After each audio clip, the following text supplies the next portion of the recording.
Nieto, he is the president of Mexico, and like the others before him, pointing out that national boundaries no longer matter when it comes to the world's trouble, be it climate change, the war on terror, or as is the case in Mexico, immigration and drugs. Joining us now for more is Robert Valencia. He is a contributing writer to Global Voices Online and the World Policy Institute. Mr. Valencia, thanks for being with us. Your impressions of the president's speech?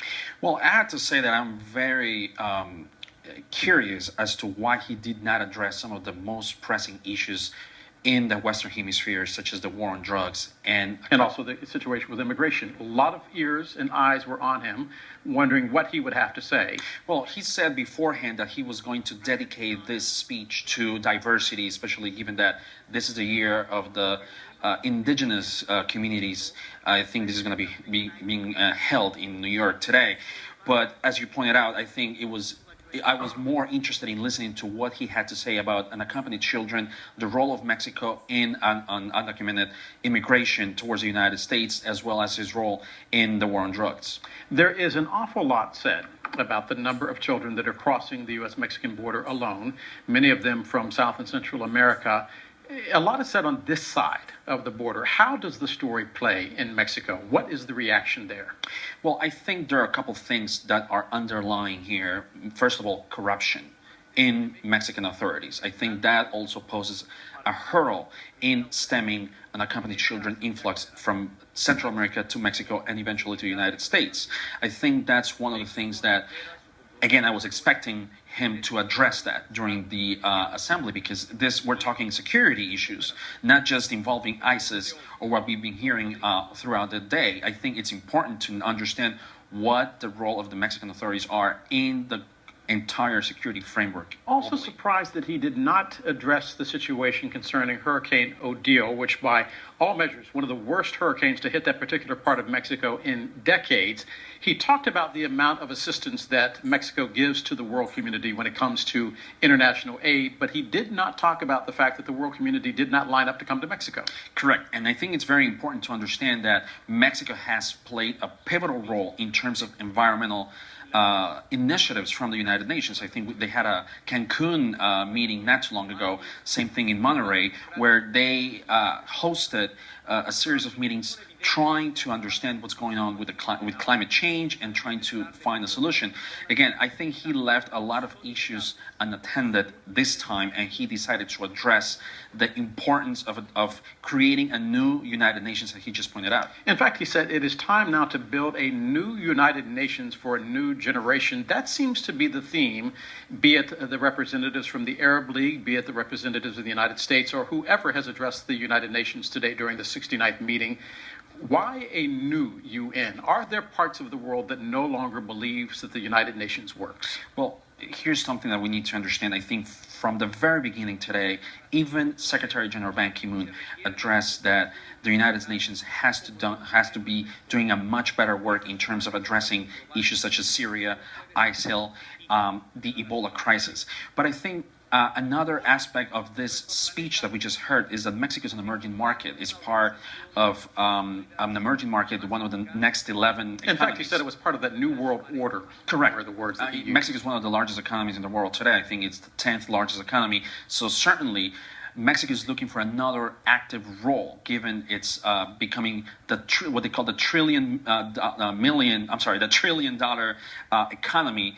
Just like South Korea, just like France and Italy, they want to be an active partner, an active global player. And I think that's what President Peña Nieto was addressing today. Is there a sense in Mexico that, unlike Canada to the north, the United States seems to have a different attitude when it comes to Mexico, specifically because of the issue of immigration? Do people in Mexico believe that is fair? I don't think it's fair. I think Mexicans feel like they're being treated like second-class partners. Mexico is one of the most important partners in terms of trade partners, especially with regards to NAFTA. In regards to NAFTA, and the fact that there was there's a wall separating both nations, I think it definitely aims at the hearts of Mexicans who feel that they're not being welcomed in this community that you actually mentioned. It's NAFTA. Also, we want to talk about some of the other things that have happened today. The president being the number 2 speaker before the United Nations General Assembly, this 69th meeting. He followed Brazil's President Rousseff. I want to play a little bit about what the president said because all ears were on the president and the issue of ISIL. Take a listen. President of the United States addressing the UN General Assembly, the 69th session. Earlier today, just moments ago, we heard from Mexico's president. I am joined in studio right now by Robert Valencia, a journalist who has covered the president for quite a long time. One of the reasons that so many people were listening to what the president had to say is they wanted to hear something said about the issue of immigration and the number of migrants crossing the border, many of them from Central America. Was there a sense that he missed the opportunity to speak out? Well, here's, and I'm just going to speak my mind here. I think immigration, unfortunately, keeps being at the back burner, not just at the international platform, but we're talking also nationally.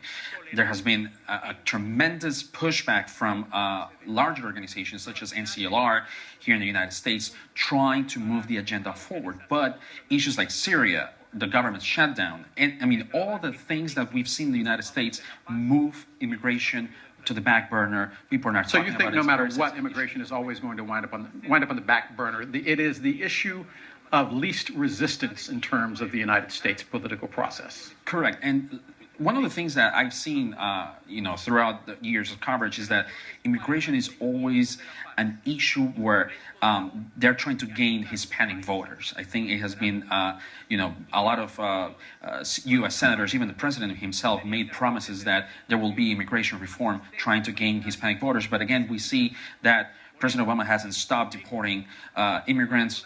So far, it's been 2 million people every single year. So it's really not an issue that they really take care, at least for the moment. Curious, does Mexico right now view the United States as a friend or foe? I think they still see the United States as a friend. It's part of an intrinsic part of their economy. It's the main trade partner.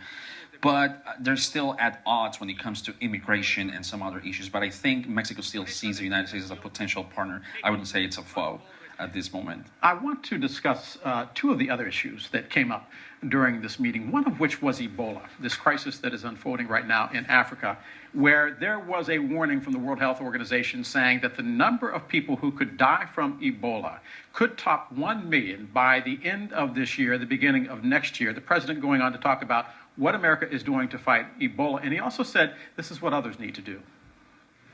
As we speak, America is deploying our doctors and scientists, supported by our military, to help contain the outbreak of Ebola and pursue new treatments.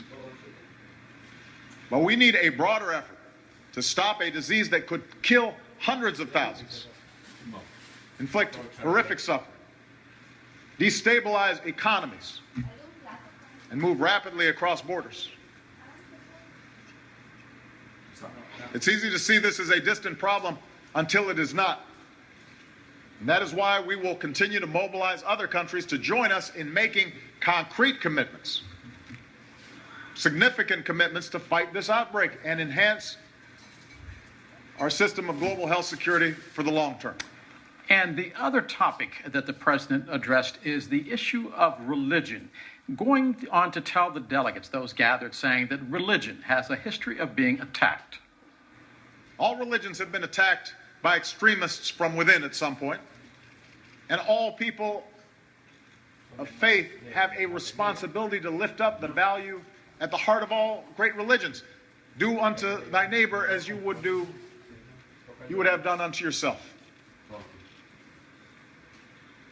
The ideology of ISIL or Al-Qaeda or Boko Haram will wilt and die if it is consistently exposed and confronted and refuted in the light of day.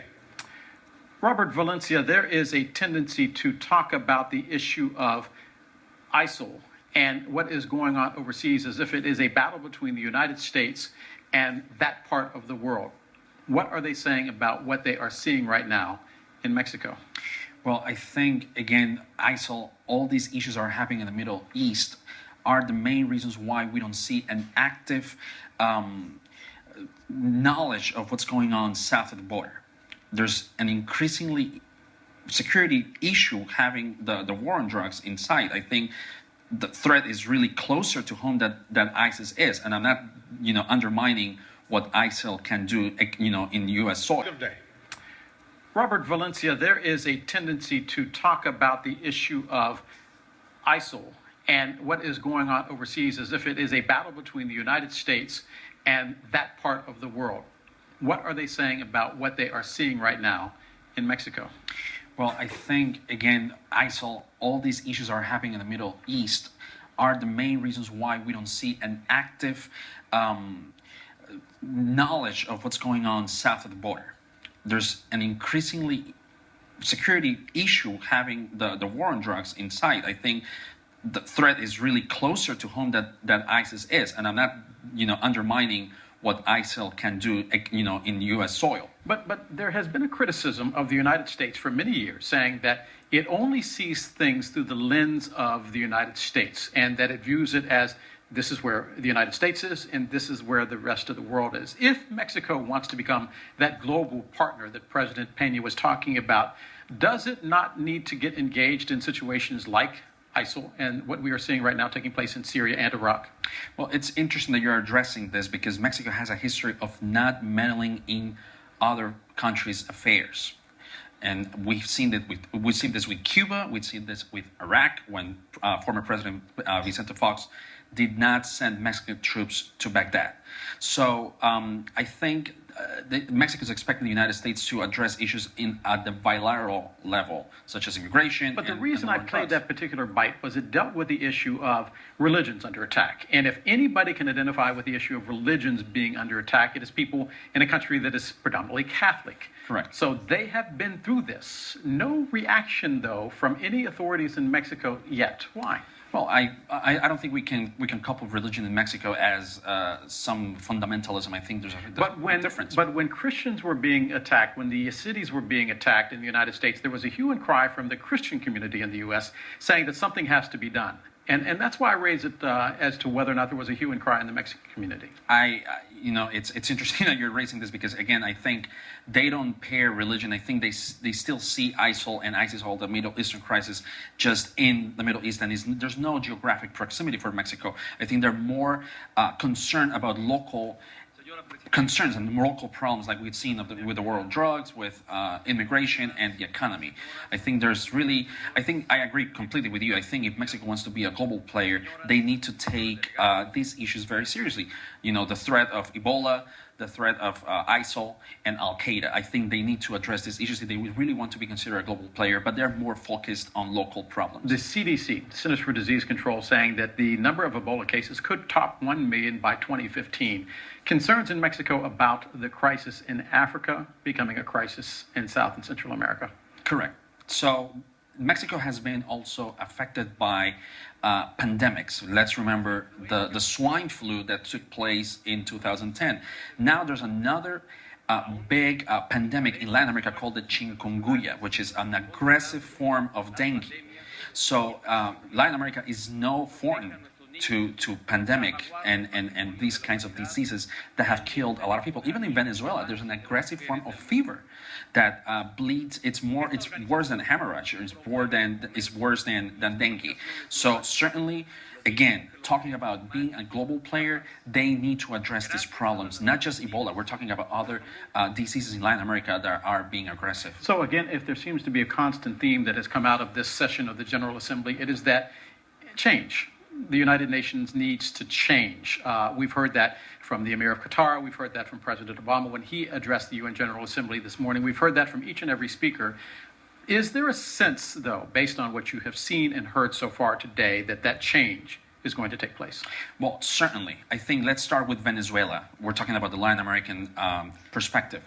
Venezuela is trying to be part of the temporary seats of the Security Council, which the United States is trying to veto like it did in 2006. Now, we have the role of Brazil being an emerging market, and they are trying to become a permanent member of the Security Council. They're calling to expand the United Nations initiative and mission because they want to be inclusive. Latin America has a lot of emerging markets, and they want to have a place in history. One of the criticisms that often comes up when we talk about the United Nations is that it is bought and funded by the United States. I did not hear the president of Mexico talking about how Mexico was going to open up its checkbook and help fund this changing United Nations that we seem to hear so much about. Well, I guess Mexico and Brazil, being the two largest economies in Latin America, they have the ability to fund the United Nations better. Although, let's not forget, in the case of Brazil, they were the main.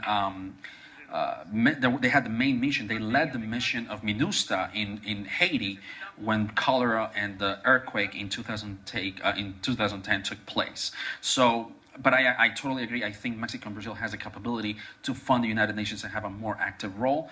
And but yeah, I mean, I think the United States is still one of the main funders. Mr. Valencia, thanks for being with us. Please stand by. I'm Del Way. How ISIL thinks. The only language understood by killers like this is the language of force.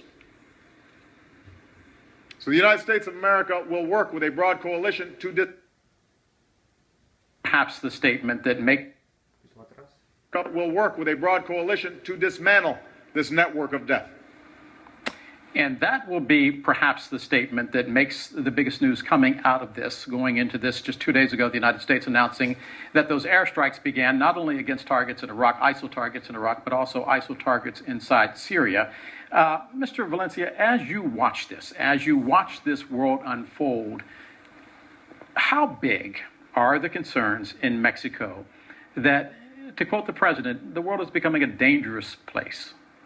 Well, there has been a lot of rumors in the past where you heard that the Quds, one of the more radical forces in Iran, had any connections with the Zetas, which was one of the largest cartels in Mexico. But you know, I think given the fact that Mexico has a porous border, both in Guatemala and in the United States, there's always the threat that not just folks from Latin America are crossing the border. You heard stories of Ethiopians, you heard stories of Chinese people crossing the border. So there's always a possibility that rebels, Hezbollah, you name it, can enter Mexico and also enter Mexico and then enter the United States. We've talked an awful lot about what Mexico needs to do, how Mexico needs to change. How does the U.S. need to change in order to become part of this new world order that we hear so many people talking about? Well, they need to get rid of the mentality that they're isolated from the rest of the world. I think it's proved time and again that the United States needs to have an active role. For example, if we're talking about security in general, we're talking they need to have a better understanding of what's going on with the war on drugs. Drug legalization, drug decriminalization needs to take place in the United States in order to relax what's going on in Mexico and south of the border in general, because the United States is one of the main, drug consumers. We'll have to leave it at there. As you can see, it is a complex world. Mr. Valencia, I thank you for being with us this morning. You are watching Al Jazeera America. I'm Del Walters in New York. As always, there's more news straight ahead, and you can always check us out 24 hours a day by going to aljazeera.com.